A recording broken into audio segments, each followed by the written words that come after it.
Ay, gumagaw ng trono mo bilang boy wale, ah. Sa kanya na yun. Gusto niyang kunin ang mga linya mo.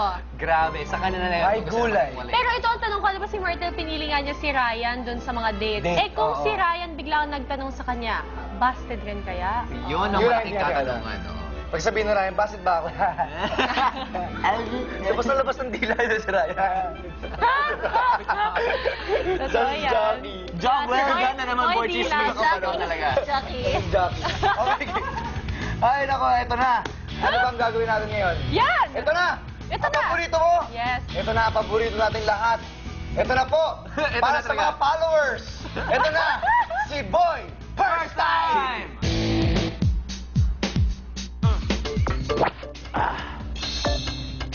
Wow, ang gaganda naman ng mga pictures ng mga team. Parang din drawing lang. Ang ganda pala dito sa set ng Uber. First time kong makapunta dito ay...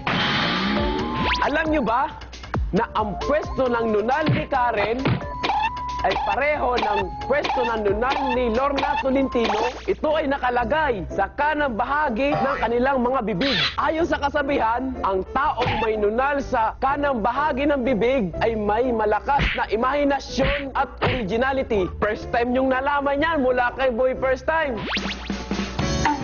Aba, first time kong makakita ng ganiring nilalang ay, ano ka ba? Lilipap na may paa? Hanggang sa muli. Bakit may ganun si F? Ano yun? Yung Aso? spelling ng- Aso ka ba? Bakit may ganun? Saka gusto ko yung lollipop. Lollipop at saka Lollipop. yung nunal. Yes. Uy, ngayon ko lang nalaman yun, na eksaktong pareho pala. Yes. Eksaktong kung At saan. saka original daw ang tipo ng personality, ha? Oo, maraming salamat, Boy First Time. Thank you, Boy First Time. Binigay mo sa amin. Very Impormasyon. informative talaga. Eto naman,